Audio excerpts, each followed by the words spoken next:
estamos al lado. Y vemos la diferencia que vive la iglesia del Señor en dos lugares. Ahora bien, ¿qué hará la iglesia para afrontar los diversos retos que le toca vivir? Ha de apañárselas como mejor pueda, tendrá que inventar, o hay alguna directriz a seguir dentro de la palabra del Señor, alguna directriz que le sirva tanto a los hermanos que viven situaciones como las de Cuenca o situaciones como las nuestras. ¿Qué consuelo tiene el cristiano que sufre y el que no sufre? Ha de dar por sentado que esa realidad no va a cambiar. Hemos de pensar que nosotros, nuestra realidad nunca va a cambiar aquí, siempre vamos a estar en estas condiciones que estamos, y los hermanos que están allí pasando esta necesidad de tener un pastor al menos, han de estar siempre sufriendo o tienen algún consuelo en la palabra del Señor. Pues hermanos, compartiré en esta mañana con ustedes una meditación al respecto usando como guía este texto. Y vamos pues con la ayuda del Señor, qué es lo que este texto tiene que decirnos al respecto. Lo primero que nos dice es que la iglesia es una grey. Aquí vamos a parar y vamos a tirar del diccionario. Esto es imprescindible, creo que esto es imprescindible de aquí en adelante. Antes de empezar a hablar, definir bien lo que son las cosas. El otro día estuve en casa de unos hermanos, nos juntamos allí, personas de 5 lugares distintos del mundo, 3 de ellos, pues 3 de estos grupos éramos latinoamericanos y los otros pues eran de origen europeo. Y pusimos en la mesa un alimento típico de allí de Latinoamérica y nos dimos cuenta que ninguno tenía, el nombre que le teníamos no tenía nada que ver unos con otros. Había 5 formas distintas de llamar este alimento dentro de Latinoamérica. Y es una cosa que está en la mesa, pues como vemos la lechuga en la mesa española, pues es tan normal. Pero había 5 formas distintas de denominar este alimento. Obviamente los latinoamericanos nos quedamos descolocados y los europeos pues no tenían ni idea de lo que era porque nunca lo habían visto. Entonces vamos a definir primero lo que es grey, porque vemos que aunque tenemos un mismo idioma, las palabras cambian y los conceptos también. Pues la cuarta acepción del diccionario nuestro para lo que es grey dice lo siguiente: es un conjunto de individuos que tiene algún carácter en común. Entonces la iglesia es una grey, somos un conjunto de individuos que tenemos un carácter en común. ¿Y cuál es ese carácter en común que tiene la iglesia? Pues hermanos, es el príncipe de los pastores. El versículo 4 del capítulo que hemos hablado dice: y cuando aparezca el príncipe de los pastores, vosotros recibiréis la corona incorruptible de gloria. El eje de la vida de la iglesia no está en el pastor, no está en la persona que preside. Y esto especialmente en aquellas congregaciones donde solo tienen un pastor. El eje de la iglesia no es un pastor. Aquí tenemos esa bendición del Señor tan grande de poder tener una variedad de pastores, de poder tener un consejo, un grupo de ancianos, incluso que podemos predicar. Entonces podemos tener esos matices distintos, pero hay lugares, hay congregaciones que solo tienen un pastor. Pues hermanos, el eje de la iglesia no es ni ese pastor, ni esos 2 pastores de la iglesia de Alcorcón, ni esos 6 que conformamos el conjunto del consejo de la iglesia, ni todo el cuerpo que conforma, incluyendo también los diáconos. El eje de la iglesia es Cristo. Ese es el eje de la iglesia. A Él nosotros, tanto los que dirigimos, los que tenemos alguna autoridad en la iglesia, como los que no la tienen, que somos todos miembros de esta grey, nos debemos es a Cristo. Él es nuestro Señor, a Él nos debemos. Tampoco el eje de las iglesias es la fraternidad, el bienestar, el buen rollo, como se suele decir por ahí. Nuestra vida no gira en torno a esas cosas, gira en torno a Cristo. Cristo es el que nos ha redimido. Cristo es el que ha venido el que vendrá por su pueblo y el que con su sangre nos ha comprado a todos nosotros y el que nos tiene donde estamos. Así que Él es el eje de la iglesia. Esto plantea, hermanos, ya una idea importante, y es que los que tenemos autoridad en las distintas congregaciones no somos amos de las congregaciones, tampoco somos señores de esas congregaciones, somos simples asalariados. Somos pastores y somos asalariados. Estamos aquí, ¿por qué? Porque el príncipe de los pastores nos tiene aquí. ¿Para qué? Para llevar esta congregación, como dice nuestro texto, que lo hagamos, apacentad esta grey que hay entre vosotros, cuidando de ella, no por fuerza, sino voluntariamente, no por ganancia deshonesta, sino con ánimo pronto, no como teniendo señorío sobre los que están a vuestro cuidado, sino siendo ejemplos de la grey. Somos siervos, servidores de ustedes, los creyentes. No tenemos más que decir, no tenemos ninguna otra gloria en ella. Ya que hago un inciso, hermanos, cada uno de nosotros somos personas de nuestro tiempo y de nuestro espacio. Preparando este sermón, me enteré, pensando también en lo que estaba hablando ahora de lo del idioma, me enteré de que las cosas más simples, más sencillas de la vida requieren también ser aprendidas. Hay que enseñarlas igual que las más complejas. Pensemos en este ejemplo que estamos teniendo aquí, una grey. Hemos dicho que una grey pues es un conjunto de personas con un carácter en común, pero esto viene de un lenguaje campesino, de un lenguaje en donde vemos a un pastor con un rebaño. Pues hermanos, pensar en esto ya plantea un reto en sí mismo. Del contexto del que yo vengo, allí no hay pastores como tal, ni rebaños como nosotros lo entendemos aquí. Allí hay vacas lecheras, allí hay cerdos y ganado de carne. Y estos animales están en una finca de las cuales no tienen que salir. Allí no tienen que salir, no tienen que pastorear los animales ni llevarlos de un lado al otro. ¿Por qué?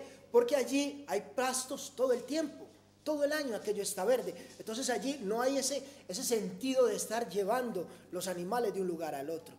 Además, el concepto del que estamos hablando aquí, como leía nuestro hermano Pablo ahora en Ezequiel, y como todo lo que hemos venido cantando y leyendo, es un contexto de un rebaño, no de un ganado mayor, como son las vacas, ¿vale? Estamos hablando de un ganado menor, como son las ovejas, las cabras, que son este tipo de animales que se cuidaban, que se guiaban allí en el contexto bíblico, en el término de lo que estamos hablando. ¿A qué voy con todo esto? Voy a que entre el pastor y el ganadero, el pastor que habla la Biblia, el que conocemos aquí en nuestro contexto europeo, en nuestro contexto de España también, es muy distinto al contexto del ganadero del cual yo vengo. El ganadero, estas personas que cuidan el ganado, ya no el gran hacendado, sino el que cuida el ganado, puede todos los días ir a dormir a su casa. Y su trabajo es relativamente cómodo, ¿no? Aunque es un trabajo duro, es un relativamente cómodo. Tiene sus animales allí en su finca, va, viene y los cuida, allí sin ningún inconveniente. Pero hermanos, el pastor no tiene un trabajo cómodo. El trabajo del pastor es un trabajo muy diferente. Y esto ya en sí mismo pues viene trayendo unas cuantas enseñanzas. Y la primera podríamos decir que en lugares de abundancia de agua y pasto, abundan los ganaderos. Donde hay facilidad de hacer las cosas, pues los ganaderos abundan. Pero en lugares hostiles, en lugares de escasez, son indispensables los pastores, no los ganaderos. También que las vacas no son un ganado para criar en terreno pobre. Las vacas no son un ganado para criar en terreno pobre, pero sí las ovejas. Esto sí es un ganado para criar en terreno pobre. Y es que los pastores tienen un trabajo que implica estar en movimiento de un lado para otro, buscando agua y buscando pastos para sus rebaños. En invierno, los pastores están cuidando los animales allí en sus casas y los tienen en sus rediles. Pero a medida que va pasando el tiempo, que viene el calor, que viene la primavera, empiezan a sacarlos alrededor del pueblo y cuando se van acabando los pastos, se van alejando más y más a medida que va pasando el año y terminan en las montañas, pues como leíamos también en Ezequiel. A este movimiento de estar llevando las ovejas de un lugar a otro se le llama transhumancia. Espiritualmente hablando, hermanos, hemos de entender pues el símil que nos plantea la figura del pastor en la Escritura, porque es un símil bastante interesante. Los pastores de la iglesia no son llamados a un trabajo de comodidad, pues no son ganaderos, son pastores. La grey o rebaño que cuidan los pastores de la iglesia no está en un lugar cómodo, no es un lugar fértil. Es más, el rebaño del Señor está en un lugar totalmente hostil para él. Es como tratar nosotros de ir a pastorear cabras, ovejas en el desierto. ¿Por qué? Porque nosotros estamos en el mundo. Estamos en el mundo. No hemos sido sacados del mundo, estamos en el mundo. Y tenemos que ser pastoreados dentro de este mundo. Pues, hermanos, tanto el pastor como las ovejas han de sentir y de vivir los rigores de la transhumancia, de esos viajes de un lugar al otro. Han de vivir la soledad de la montaña, han de conocer lo que es la falta de recursos, han de saber lo que es la nostalgia del viajero, el anhelo del hogar. Todas estas cosas forman parte del ministerio pastoral. Hemos pensado por un momento lo que es esto. Cuando pensamos en nuestros pastores, meditamos por un momento en lo que el Señor demanda de ellos, el esfuerzo que les está pidiendo. Y máxime cuando estamos hablando de que nuestros pastores son pastores que vienen de otros lugares. Es complicado, es difícil. Es necesario pensar esto para poder valorar también el trabajo que hacen ellos. Los pastores de la Grey no son señores, y en esto hay que reiterar una y otra vez. Los pastores de la Grey no son señores. El rebaño no es suyo. Y en esto hay que insistir, porque vamos al tercer apartado, la tercera acepción de nuestro diccionario, el cual define una Grey como la congregación de los fieles cristianos bajo sus legítimos pastores, ¿vale? Nuestro diccionario lo que está haciendo es coger nuestro pensamiento, nuestra manera de entender las cosas y explicarlo. Nuestro pensamiento es un pensamiento católico romano, porque nuestra sociedad está influenciada por esta forma de pensar.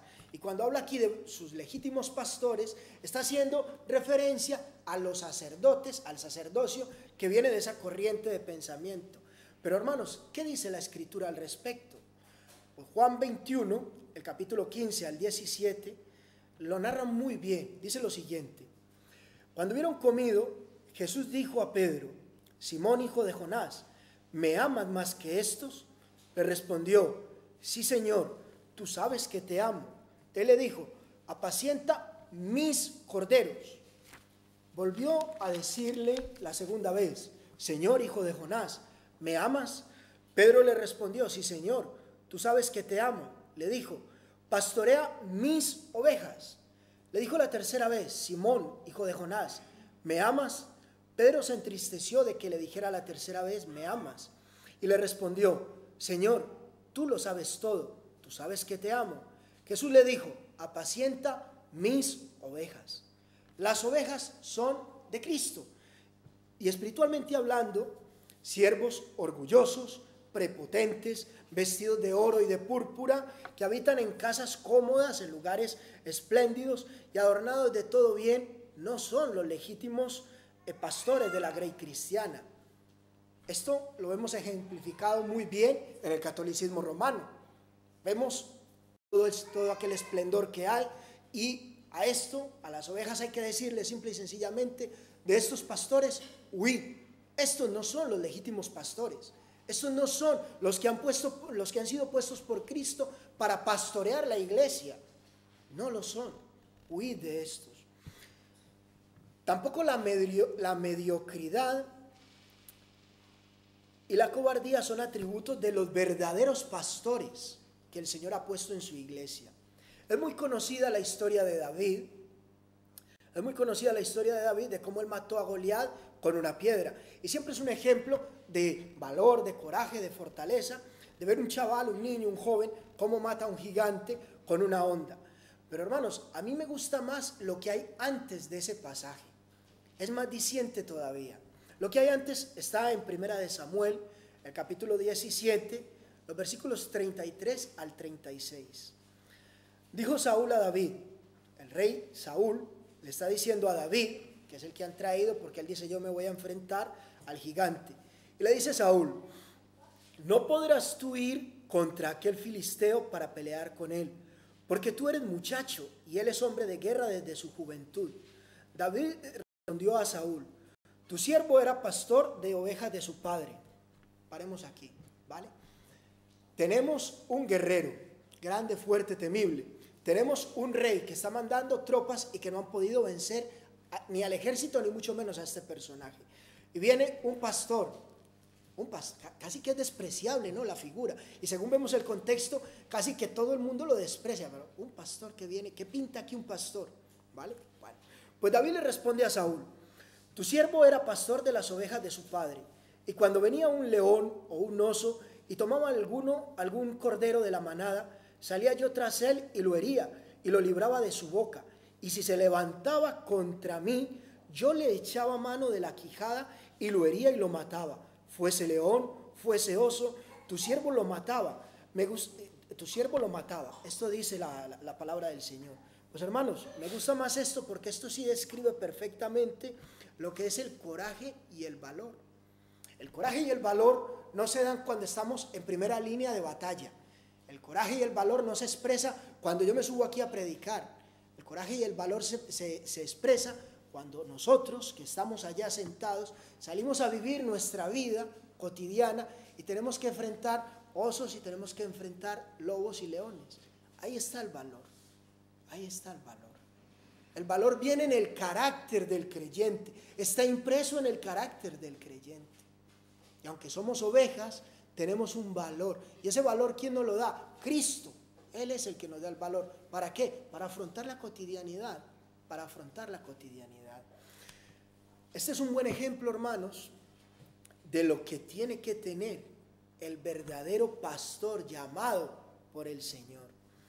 Esto me gusta más, hermanos, que el otro pasaje, porque es muy fácil ver al otro y decir, oh, qué bien. Y cuando vemos nosotros en internet hoy por hoy que ya no hay que salir a visitar iglesias, sino que las iglesias nos visitan, vemos estos grandes hombres con esta fama tan tremenda y decimos, oh, qué bien, oh, qué bien.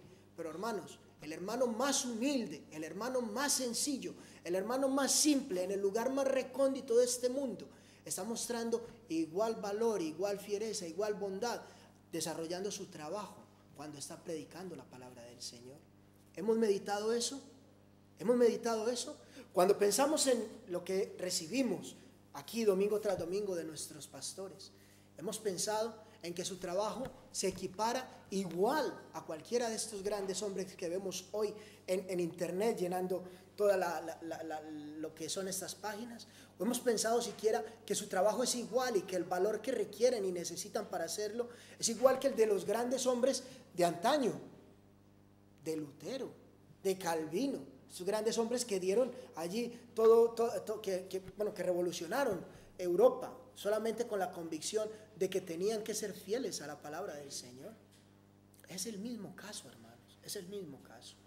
Así que no hay pastor despreciable, no hay pastor que nosotros podamos despreciar, pues todos en sí tienen esa bendición del Señor. Estas cualidades, hermanos, se hacen evidentes cuando en nuestros pastores, en nuestros humildes pastores, vemos que ellos son diestros en usar la vara de su testimonio. El pastor llevaba una vara con la cual se defendía y defendía a su ganado, a sus ovejas. Pues hermanos, el testimonio del pastor se puede equiparar a esta vara. ¿Por qué? Porque cuando el pastor se pone delante del hermano, ve su congregación y ve que se le ha colado el orgullo, y ve que se le ha metido el orgullo en la congregación, ¿cómo va a sacar el orgullo de la congregación? Diciendo, dando una cantidad de sermones, yendo a cada hermano y a decirle, mira, es necesario que luches con el orgullo que hay en ti. No lo consigue. Pero su testimonio sí. El testimonio del pastor, esa humildad, esa sencillez, es la que viene a desterrar y a dar golpes al orgullo. En esa destreza, de ese uso, nosotros, todos los que tenemos autoridad en la congregación, tenemos que ejercitarnos. También han de ser diestros en el manejo de la onda. Esa onda que servía no solamente para alejar al depredador, sino también cuando la ovejita salía por allá y se iba un poquito fuera de donde él la quería tener, él tenía que tenerla a un tiro de piedra, lanzarle la piedra para que la ovejita fuera encaminando y le dijera, oye, yo voy muy lejos, tengo que entrar. Pues hermanos, nuestros pastores tienen que ser hábiles en esto. Sus oraciones tienen que ser lanzadas como una onda. La palabra del Señor tiene que ser lanzada y llegar a cada corazón. Oramos por esto. Es necesario tener en cuenta o es imprescindible tener en cuenta la necesidad de oración que tienen nuestros pastores por cada uno de ellos para poder cumplir con su trabajo. Estos pastores son puestos para guiar, cuidar y llevar la grey del Señor de forma trashumante a través de este mundo, no a vagabundear, no a vagar por este mundo. Hay dos tipos de ganadería que se pueden confundir, y una es la trashumante y otra es la nómada. Pues hermanos, se parece tanto como una castaña en huevo, no tiene nada en común. ¿Por qué? Porque la ganadería nómada es aquella en la cual el pastor va llevando sus ganados, sus ovejas, sus cabras, de un lugar para el otro. Pero ese hombre no sabe ni de dónde viene ni para dónde va. ¿Por qué? Porque él vive en el lugar en el que está, vive el día a día, va por allí y no tiene un lugar ni de dónde viene ni a dónde va. La iglesia no es nómada, la iglesia es trashumante. La iglesia es trashumante. ¿Y qué diferencia el uno del otro? Pues que la ganadería trashumante sale de un lugar, el cual sabe de dónde sale, es llevado por unos lugares, unas cañadas reales, como lo tenemos aquí nosotros en nuestro contexto, es llevado por unos lugares que son definidos, se sabe por dónde van, para en unos lugares que son lugares de descanso establecidos por su señor, por el dueño de los hatos, de los ganados, y luego van buscando un mismo lugar a donde llegar, para cuando vuelvan otra vez el invierno y vuelva otra vez todo, regresar ¿a dónde? Regresar al lugar de donde partieron. Esa es la iglesia. Nosotros venimos de Cristo, hemos sido elegidos antes de la fundación del mundo. Nosotros ya estábamos en la mente del Señor cuando hemos sido creados. Estábamos en la mente de Él, que íbamos a ser su pueblo. Ahí venimos electos. Entonces nosotros venimos ya con ese proyecto. Estamos allí. ¿A dónde vamos? Vamos a Cristo. Es nuestro lugar de descanso. ¿Y dónde llegaremos? Llegaremos a estar con Cristo. ¿Por qué? Porque ese es el lugar al que pertenecemos. Ese es el lugar al que nosotros pertenecemos. Los legítimos pastores de la iglesia, por tanto, no son sectarios. No son sectarios. La iglesia no es la iglesia de Alcorcón, no es la iglesia de Cuenca, no es la iglesia de Jaén. No, la iglesia es la iglesia de Cristo. Y nosotros formamos parte de ella, cada una de las congregaciones. No son repúblicas independientes. Y los pastores que pretendan crear su iglesia como una república independiente, como una secta en la cual no puede salir nadie, ni puede entrar nadie, y es algo tan hermético y tan cerrado, ya está demostrando que no es el pastor llamado por el Señor.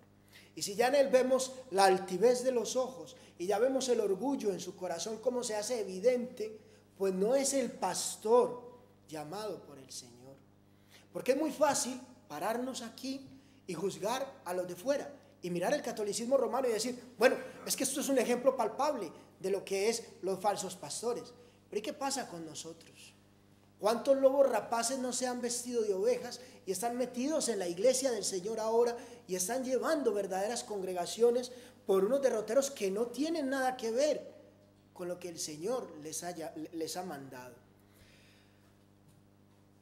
Vigilar también a nuestros pastores es una prioridad de la iglesia, es una prioridad de cada uno de nosotros. Oye, ¿qué me estás dando? ¿Me estás dando los verdaderos verdes pastos de la Escritura? ¿O me estás dando el pienso que no sabemos de dónde sale y que luego vienen los problemas que vienen? Hay que pensar en esto.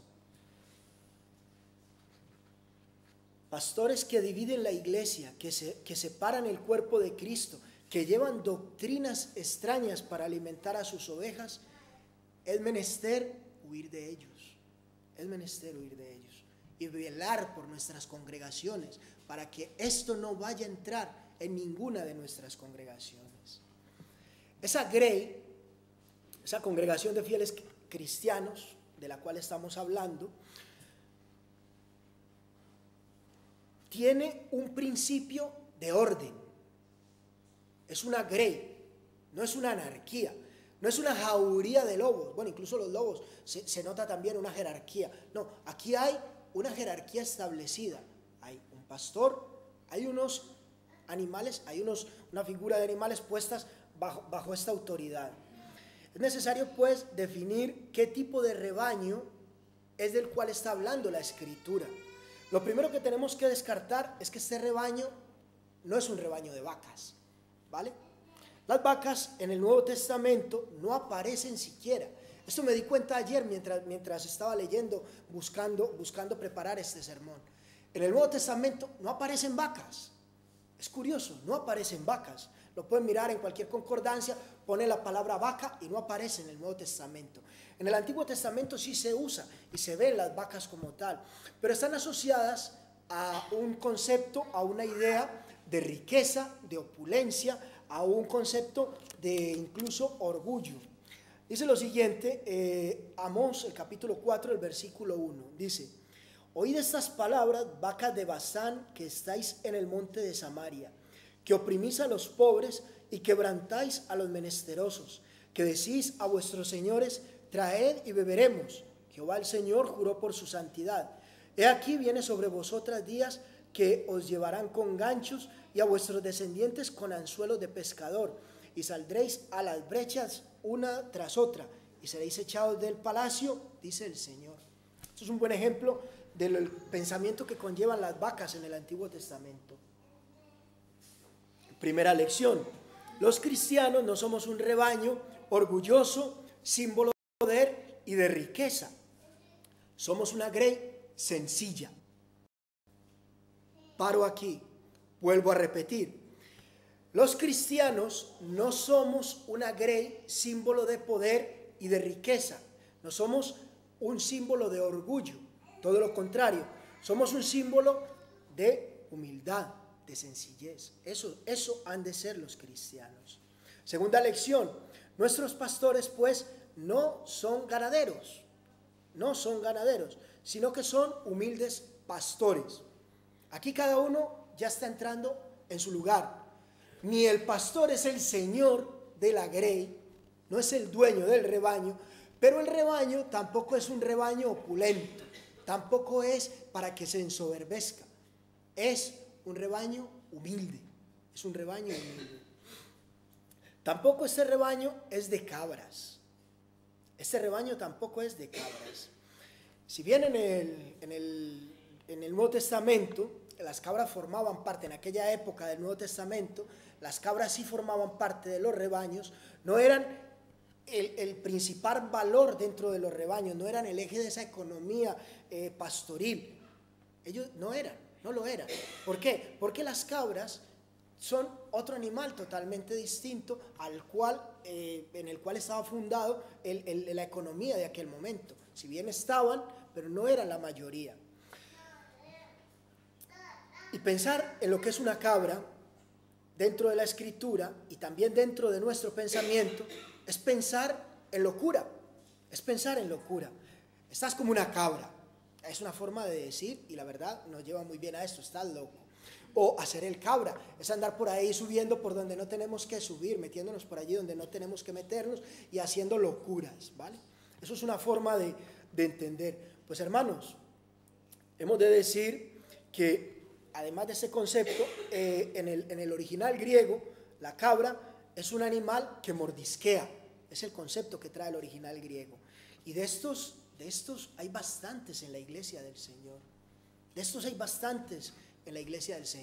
Estos que mordisquean la palabra del Señor, estos que van dando saltos de locura de un lugar al otro, aquellos cuyas emociones le llevan cautivos de sus placeres, esos placeres que le llevan siempre a vagar errantes, nómadas por este mundo, pero llegará un momento donde se cumpla lo que dice Mateo, el capítulo 35, los versículos 31 al 34. Dice así, y esto es importante, hermanos, esto es muy importante, y más si tu caso es parecido a esto que estoy hablando.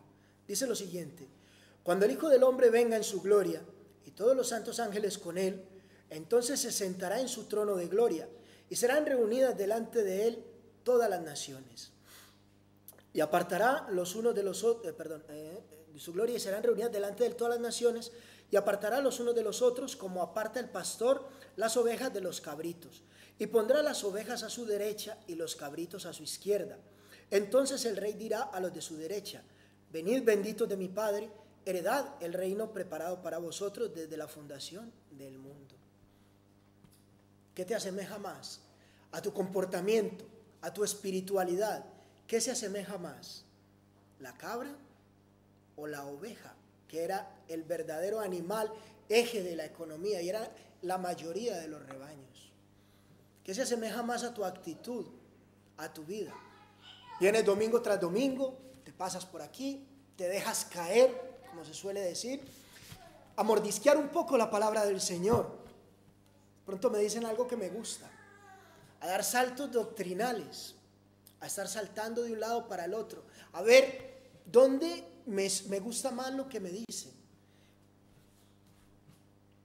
Hay seriedad, hay un pensamiento, una espiritualidad continua en tu vida, o más bien hay una especie de locura. Si te estás identificando más con la cabra, piensa muy bien, ten mucho cuidado cómo estás viviendo, porque por venir aquí a la iglesia y escuchar domingo tras domingo una predicación, leer la Biblia incluso, pero si tu vida no está dando testimonio como tal, es necesario pensar muy bien qué es lo que te describe. Hay que tener mucho cuidado con esto. Somos el pueblo del Señor, ovejas, no somos cabras. Somos un rebaño de ovejas caracterizado pues por la humildad, la sencillez, la paciencia y la mansedumbre. Esa está la realidad de la iglesia del Señor. Es verdad, cuando vemos a cada cristiano, cuando vemos la iglesia en su conjunto, eso es lo que se ve, eso es lo que brilla.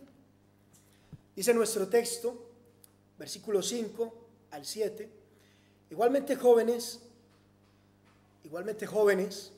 estad sujetos a los ancianos, y todos sumisos unos a otros, revestidos de humildad, porque Dios resiste a los soberbios y da gracia a los humildes. Humillaos pues bajo la poderosa mano de Dios, para que Él os exalte cuando fuere tiempo, echando toda vuestra ansiedad, no parte, toda vuestra ansiedad sobre Él, porque Él tiene cuidado de vosotros. Aquí el Espíritu Santo da a entender por medio de Pedro que tristemente esto no es una realidad, no es una constante dentro de la iglesia. Dirigiéndose a los hermanos que son esparcidos, cuando la carta empieza, Pedro empieza dirigiéndose a los hermanos que están en la dispersión. Y dice el capítulo 1, versículo 1, Pedro, apóstol de Jesucristo, a los expatriados de la dispersión en el Ponto, Galacia, Capadocia, Asia y Bitinia. Todo esto que estamos leyendo está siendo dirigido a estos hermanos que están siendo desterrados, que están siendo esparcidos por el mundo a causa de su fe. Pues Pedro les está recordando a los ancianos que están a cargo de esa responsabilidad, que estén a cargo de sus responsabilidades, que se hagan cargo de ellas, y a los jóvenes les está diciendo, les está llamando a que se hagan cargo de las suyas. Y parece haber aquí el mismo juego de palabras que hay en castellano, entre anciano de cargo o anciano de, pues porque es anciano de edad. Yo veo aquí, hermanos, que el apóstol está apelando a unas realidades obvias para dar una enseñanza eterna. Pensemos que si bien la edad física hace diferencia obvia entre jóvenes y ancianos, espiritualmente es necesario que el anciano de edad y el anciano de título de cargo asuma su realidad de que es anciano. No hay nada más patético que ver una persona mayor que se comporta como un niño. Esto es patético, pues nos está llevando a lo mismo. Tú eres anciano, pues compórtate como tal, asume tu responsabilidad dentro de la congregación. Es más o menos lo que está diciendo aquí. Pero de igual manera también está llamando a los jóvenes para que aprendan a ser lo que son y no hacer lo que piensan que son. Y eso podría ser la segunda enseñanza con respecto a esto. Aquí hay que hacer un inciso. Proverbios 11, versículo 2 dice: cuando viene la soberbia, viene también la deshonra, mas con los humildes está la sabiduría. Llevando esto al plano eclesial, si bien los que lideran han de hacer su trabajo con fidelidad, los que son guiados han de ser humildes. Y para esto, tanto los que dirigen como los que son guiados, hemos de desterrar de nuestras vidas la soberbia. La soberbia. Lo mejor que hay para este fin, para desterrar la soberbia, es primero recordar que somos ovejas.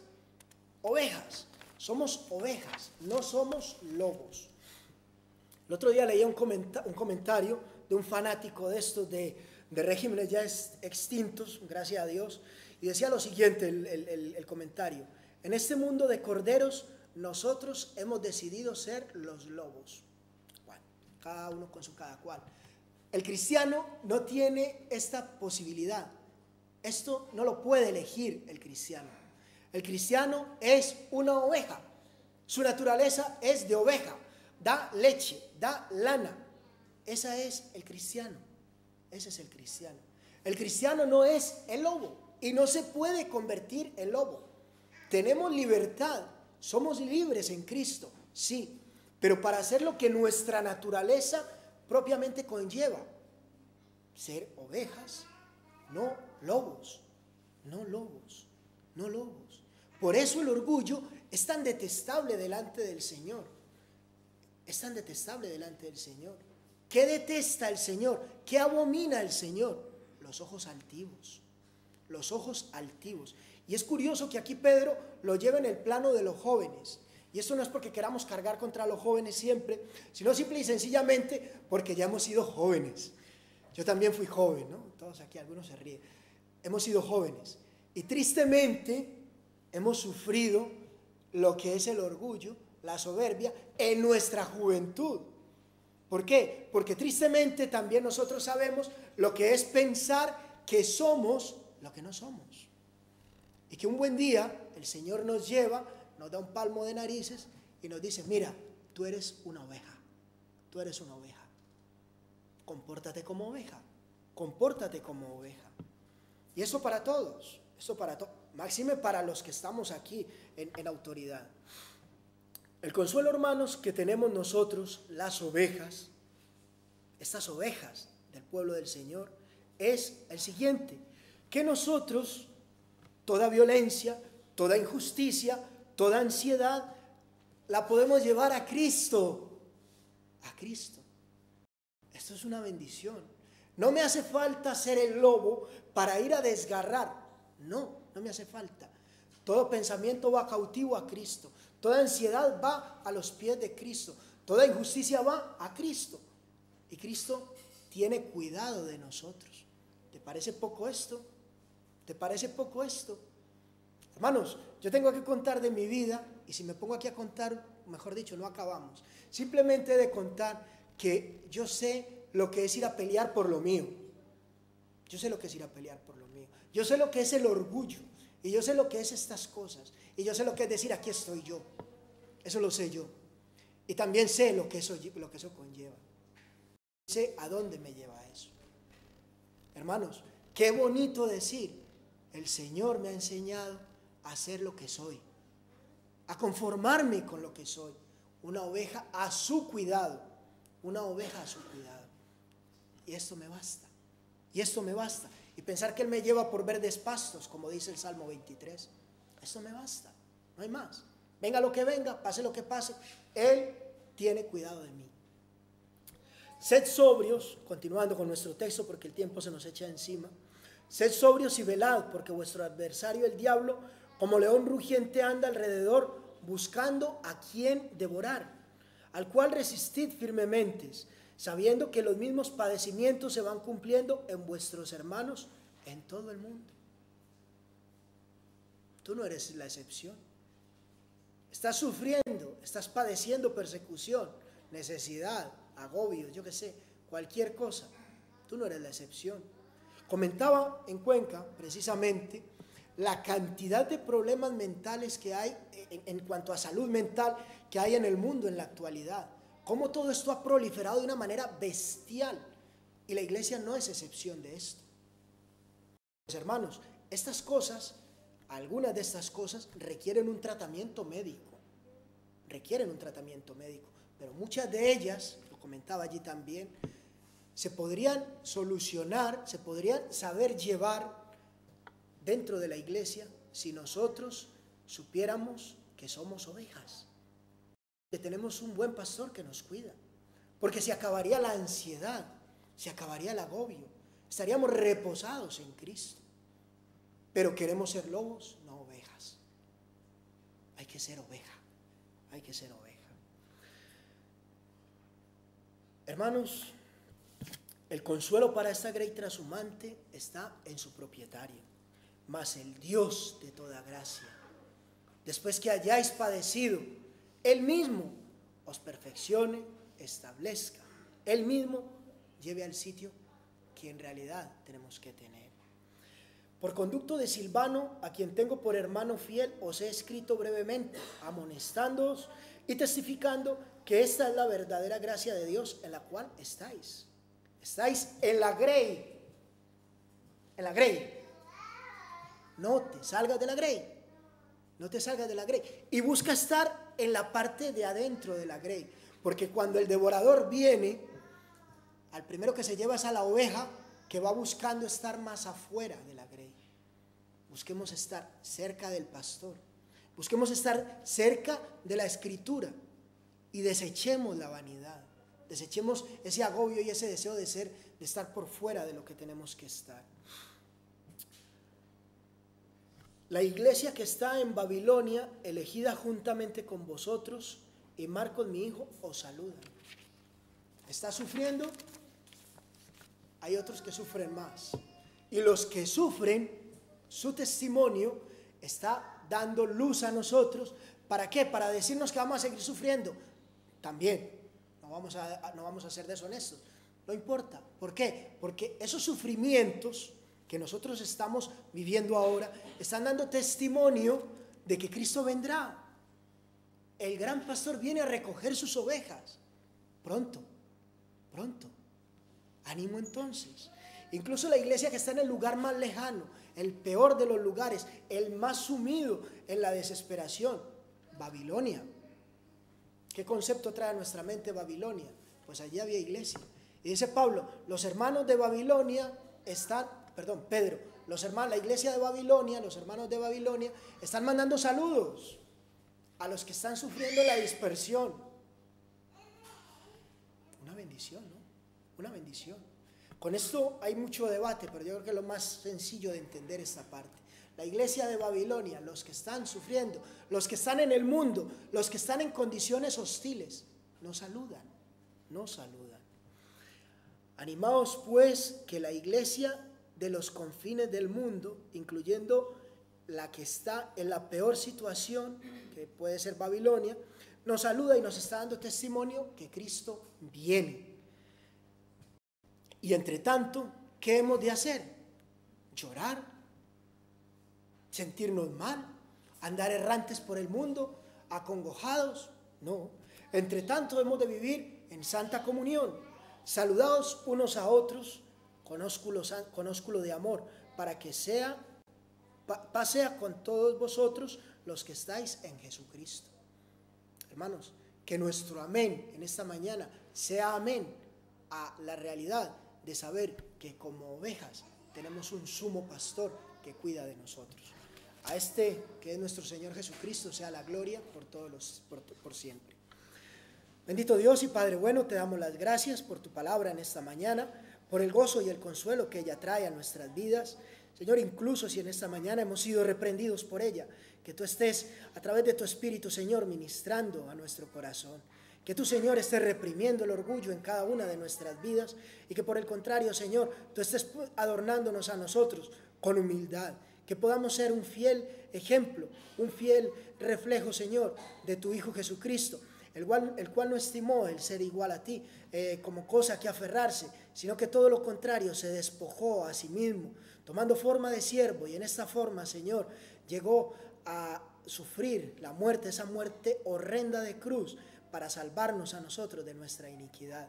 Si Él, pues, Señor, que es Dios sobre todas las cosas, ha dejado esa gloria para venir y para librarnos a nosotros, Señor, que nosotros podamos ser un fiel reflejo de Él, y que abandonemos todo orgullo, toda iniquidad, y que estemos buscando, pues, Señor, estar siendo luz y sal en este mundo de tinieblas. Gracias, Señor, por tu iglesia extendida sobre la faz de la tierra, y gracias, Señor, por el cuidado que tú tienes de ella. En el bendito nombre de Cristo te lo pedimos y te damos las gracias. Amén.